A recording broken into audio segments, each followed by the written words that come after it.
নমস্কার বন্ধুরা, জ্যোতিষলোক চ্যানেলের পক্ষ থেকে আপনাদেরকে শুভেচ্ছা জানিয়ে আজকের বিষয় নির্দিষ্ট আলোচনাতে আমরা চলে আসব। আজকের আলোচনার বিষয়বস্তু ইঞ্জিনিয়ারিং শিক্ষার বিভিন্ন দিক নিয়ে আমরা আলোচনা করব। পড়াশুনোর ক্ষেত্রে আমরা জানি যে চতুর্থ ভাব হচ্ছে মেন ভাব বা প্রাইম হাউস। লগ্ন সাপেক্ষে যদি আমরা দেখি, চতুর্থ ভাব যেটি মেষ লগ্ন সাপেক্ষে কর্কট রাশিতে পড়েছে, এটি কিন্তু প্রাইম হাউস পড়াশুনোর ক্ষেত্রে। এবং উচ্চশিক্ষার ক্ষেত্রে আমাদের পঞ্চম ভাবকে দেখতে হবে। মেষ লগ্ন সাপেক্ষে এটি সিংহ রাশিতে পড়েছে এবং নবম ভাব যেটি ধনু রাশিতে পড়েছে এবং অবশ্যই একাদশ ভাব যেটি কুম্ভ রাশিতে পড়েছে, সেগুলি দেখার প্রয়োজন আছে। সব দিক থেকে একটা সাফল্যতা পাওয়ার জন্য উচ্চশিক্ষার ক্ষেত্রে নবম ভাব এবং একাদশ ভাবের সক্রিয় সংযোগ প্রয়োজন আছে। ভাবগত কানেকশান ছাড়াও কিন্তু আমাদের গ্রহগত বিভিন্ন কানেকশান দেখার প্রয়োজন আছে। তো শিক্ষার বিভিন্ন দিক নিয়ে যদি আমরা আলোচনা করি, কোন দিকে যাবে, তার কোন স্ট্রিম চয়েস করবে, কোন দিকে গেলে তার সাফল্য বেশি পাওয়া যাবে, সেই জন্য অবশ্যই লগ্ন সাপেক্ষে পঞ্চম ভাবটিকে ভালো করে বিচার বিশ্লেষণ করার প্রয়োজন আছে। তো মেষ লগ্ন সাপেক্ষে পঞ্চম ভাব এখানে সিংহ রাশিতে পড়েছে। তো জন্মকুণ্ডলিতে যদি দেখা যায় যে পঞ্চম স্থান সেখানে খুব শক্তিশালী বুধ গ্রহের একটা সংযোগ আমরা যদি দেখি, পঞ্চম স্থানে পঞ্চমভাবে যদি আমরা দেখি সেখানে বুধ গ্রহ অবস্থান করছে শক্তিশালী অবস্থায়, সেক্ষেত্রে দেখা যায় কি যে তার মধ্যে একটা বাণিজ্য বা বিশ্লেষাত্মক বিষয়ের প্রতি অগ্রাধিকার সেখানে অগ্রাধিকার দেয়। তাহলে ব্যবসা বাণিজ্যের প্রতি তার একটা আগ্রহ থাকবে এবং সেখানে তার মধ্যে একটা বিশ্লেষণ করার ক্ষমতা অনেক বেশি থাকবে। বুধ গ্রহ বাণিজ্য বিভাগ, জ্যোতিষশাস্ত্র, গণিত, হিসাব, অর্থ এবং যুক্তিবিদ্যা ইত্যাদি ক্ষেত্রে যুক্ত করায়। তো পঞ্চম ভাবের সঙ্গে বুধের সংযোগ হলে এই ধরনের একটা অবস্থা তৈরি হবে।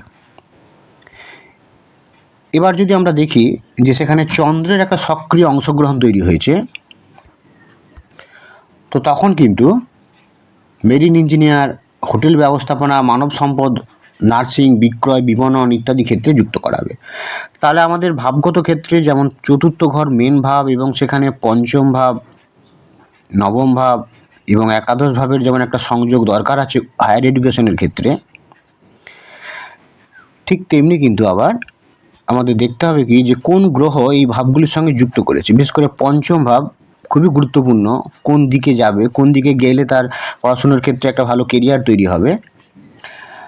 তো যদি দেখা যায় যে আমাদের এই ভাবগুলির সঙ্গে চন্দ্র একটা শক্তিশালী অবস্থায় অবস্থান করছে, তাহলে তাকে কিন্তু এই ধরনের দিকে গেলে ভালো। হোটেল ব্যবস্থাপনা, মেরিন ইঞ্জিনিয়ার, মানব সম্পদ উন্নয়ন ক্ষেত্রে যুক্ত হওয়া, নার্সিং প্রফেশন, তো এই সম্পর্কে পড়াশুনো করলে তার ভালো হবে।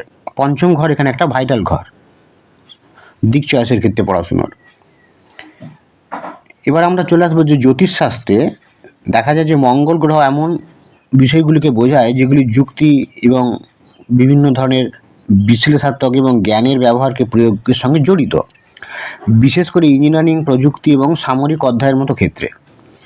তাহলে মঙ্গল কিন্তু ইঞ্জিনিয়ারিংয়ের ক্ষেত্রে একটা খুব গুরুত্বপূর্ণ ভাইটাল রোল প্লে করবে, কারণ ইঞ্জিনিয়ারিং, প্রযুক্তি, সামরিক অধ্যায়ের সঙ্গে যুক্ত। এছাড়া মঙ্গল গ্রহ কিন্তু অস্ত্রোপচার, সামরিক ক্ষেত্রেও যুক্ত করায়। তো মঙ্গলের যেমন একটা গুরুত্বপূর্ণ ভূমিকা আছে এই ভাবগত সংযোগের ছাড়াও, পঞ্চম, নবম, একাদশ, চতুর্থ এর সংযোগ ছাড়াও কিন্তু কোন গ্রহগুলি এই ভাবগুলিকে যুক্ত করেছে বা এই ভাবগুলির সঙ্গে যুক্ত হয়েছে কোন গ্রহগুলি এবং তাদের শক্তিমত্তা বিচারের প্রয়োজন আছে। যেমন আমরা বললাম যে ইঞ্জিনিয়ারিংয়ের ক্ষেত্রে মঙ্গল গ্রহ একটি গুরুত্বপূর্ণ গ্রহ এবং এর সাথে যখন আমরা দেখব কি শনি এবং বুধের সংযোগ তৈরি হবে, মঙ্গল, শনি এবং বুধ এই ইঞ্জিনিয়ারিংয়ের ক্ষেত্রে এই তিনটি গ্রহের ভূমিকা খুবই গুরুত্বপূর্ণ। তাহলে একদিকে আমরা মঙ্গল, একদিকে শনি আর একদিকে বুধ। তো এই মেকানিক্যাল ইঞ্জিনিয়ারিংয়ের ক্ষেত্রে এদের গুরুত্বপূর্ণ ভূমিকা আছে। শনি কী করছে এখানে না, সংগঠনের সাথে যুক্ত, যান্ত্রিক কাজের প্রতি একটা শক্তিশালী আকর্ষণ নির্দেশ করে। শনি আবার অন্যদিকে যন্ত্রপাতি, প্রকৌশল, মনসংযোগ, পূর্বচিন্তা, আত্মদর্শন এবং পরিকল্পনা করার ক্ষমতার প্রতিনিধিত্ব করে এই শনি।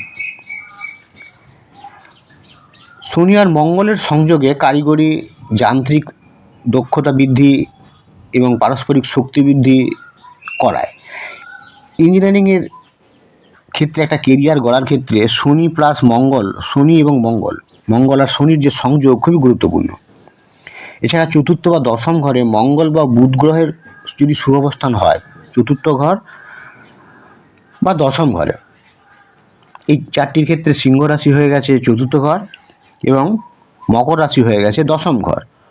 তাহলে চতুর্থ ঘর এবং দশম ঘরে আমরা যদি দেখি মঙ্গল এবং বুধ, মঙ্গল গ্রহ এবং বুধের একটা সংযোগ যদি আমরা দেখি চতুর্থ ঘর এবং দশম ঘরে মঙ্গল এবং বুধ, এদের সংযোগ যদি আমরা লক্ষ্য করি তাহলে দেখা যাবে কি যে ইঞ্জিনিয়ারিংয়ের ক্ষেত্রেও তার একটা গুরুত্বপূর্ণ ভূমিকা থাকে। তাহলে চতুর্থ ঘরের সঙ্গে দশম ঘরের একটা সংযোগ দরকার আছে, কারণ কেরিয়ার ওরিয়েন্টেড যখন কেউ পড়াশোনা করবে তখন দশম ঘর চলে আসবে, কারণ দশম ঘর কেরিয়ারের কারকতা দেয়। শনি ও শুক্রের দশম ঘরের সাথে সংযোগও কিন্তু দেখা যায়। এইটি দশম ঘর, এই মকর রাশি হচ্ছে দশম ঘর এই লগ্ন সাপেক্ষে।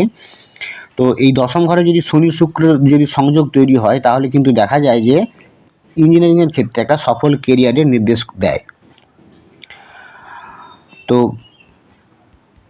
আমাদের যেমন ভাবগত কানেকশান দেখার প্রয়োজন আছে, তেমনি কিন্তু আমাদের গ্রহগত সংযোগও দেখার প্রয়োজন আছে, কোন দিকে পেশালি যাবে সেটি বাছাই করার জন্য। আজ এই পর্যন্তই। পরবর্তীকালে আমরা আবার গুরুত্বপূর্ণ অন্য কোনো টপিক নিয়ে আলোচনা করব। ভালো থাকবেন, নমস্কার।